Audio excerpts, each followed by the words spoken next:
Well begun is half done. That's a quote from Aristotle.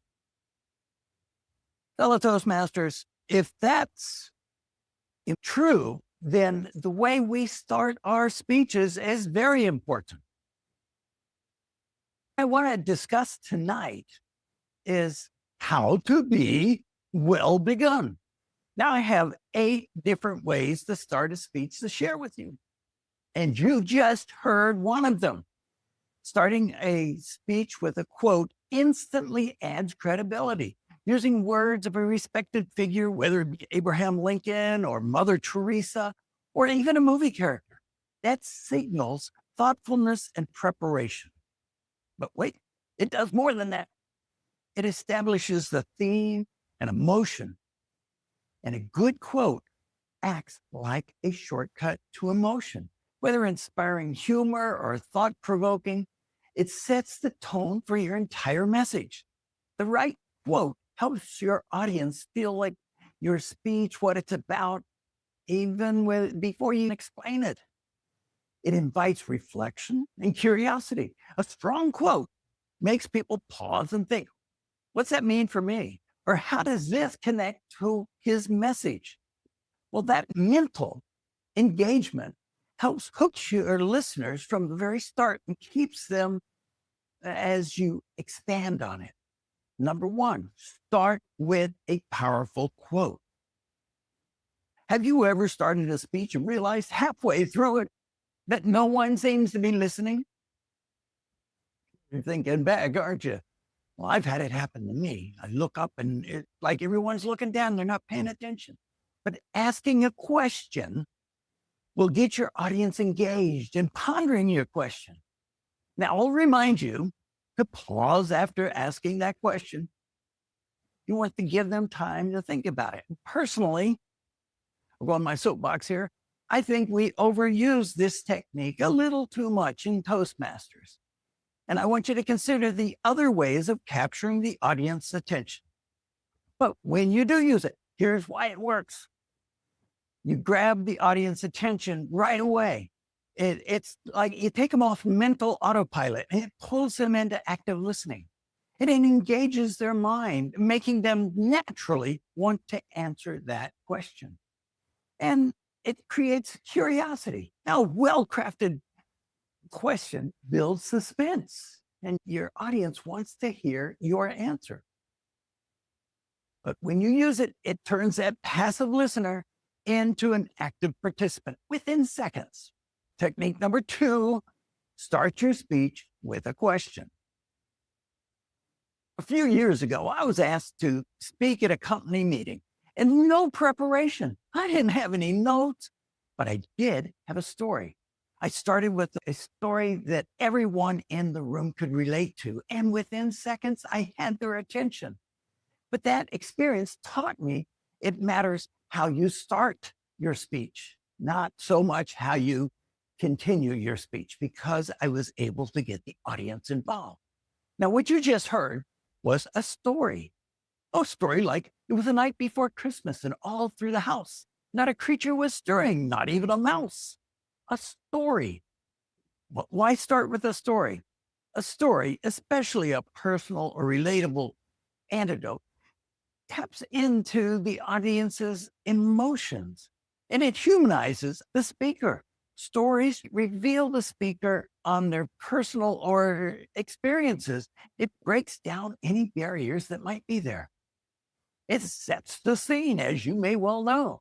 It creates a mental picture of what's going on. And it provides context for your message in a memorable way. A story. That's technique number 3. Tell a personal story.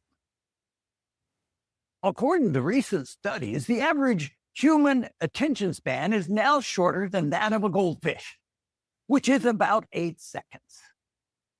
That means that I didn't grab your attention at the very beginning. I've already lost you. And that's exactly why your opening line matters so much. What technique of a speech did I just use?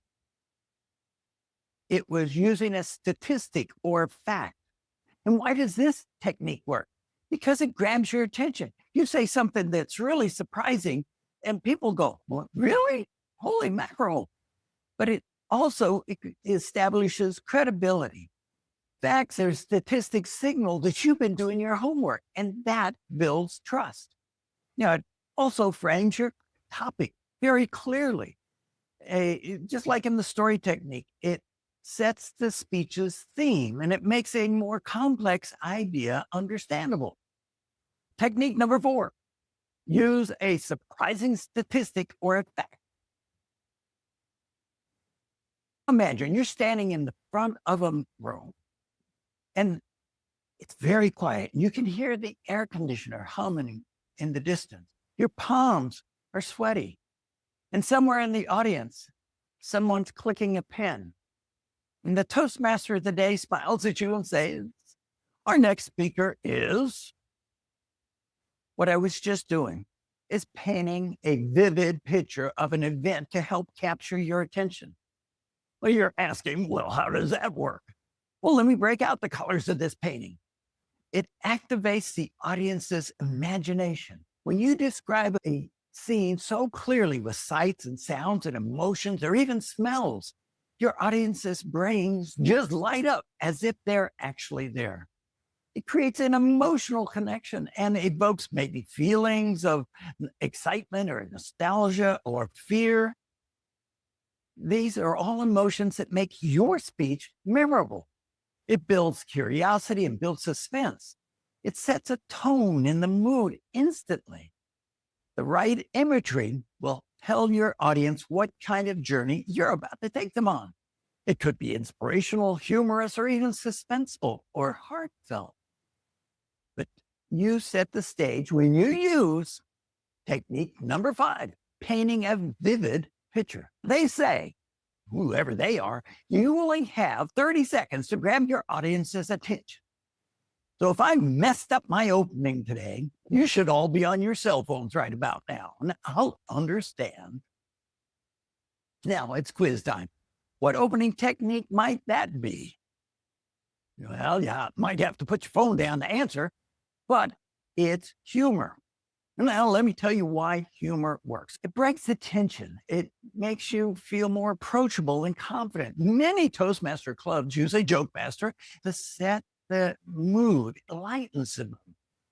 In a speech, you want to catch their attention immediately, and that's what humor does. When people laugh, they kind of lean in to hear what's going to come next. Or the guy next to them might say, "What do you say?"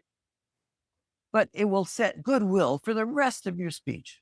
Recently, Martha and I were riding on a very crowded bus, and one fellow on the bus started telling these jokes about the situation. And I was looking around and I could see that everyone was laughing at his jokes. He really put the bus at ease. Use humor. It really lightens the mood and primes your listeners to listen to your message in a good frame of mind, even if later you might become more serious or emotional. One caveat: humor should never offend or embarrass anyone. You want to avoid jokes about race or religion, politics, gender, or even personal appearances. Instead, keep it light and self-aware. If you're the punchline, it's almost always said. Technique number 6, use humor. See this little device? It measures seconds, but in a speech, a few seconds can seem like forever. Now, this little attention grabber is called a prop. Yes, we use these props to gather your instant attention. But just bringing a prop up like that focuses all the eyes in the room on you. They want to know what's that going to be about. They may forget your words. You may forget my words tomorrow, but you might remember this little stopwatch I held up, because a well-anchored prop will just pin up the audience's attention. A lady in my club recently gave a speech, a toast about me, and she wore a goatee, but we'll all remember that goatee that she was using. Now, no matter how much we try to smooth out, I don't know if you know this one, where Somebody might wrinkle a piece of paper, but you want to make something more understandable. And then you say, see how it didn't clear out the wrinkles? But you can make a complex idea more easily understood using a prop. That's technique number 7. Use a prop or a visual. A quick show of hands. Have you ever spent more time worrying about your opening line than writing the rest of your speech? Notice my pause. Well, that's most of us. It really is. And those first few seconds matter more than we realize. Getting you to participate is technique number 8. Audience participation really works. It creates an instant connection. Asking your audience to participate really breaks down the walls, a barrier maybe, between you and they. They feel included when they're part of something, not just observing it. It also boosts attention and energy. People wake up, even if it's something small. It keeps them from zoning out by getting that instant engagement. It builds investment in your message. People listen more carefully when they're part of it. So if they've raised their hand or shared a thought or even laughed at something, they have bought in. And that's technique number 8. Use audience involvement because it works. Well, there you have it. 8 ways to capture your audience attention. Use them all because they all work. Use a powerful quote or start with a question. Tell a personal story. How about that surprising fact or statistic to grab that attention? Or you want to paint a vivid scene. Or you could try beginning with humor. And don't forget our props. They work too. And then lastly, involve the audience. I'm encouraging you to test them all out because I think you'll find that you and Aristotle agree on starting a speech well begun is half done.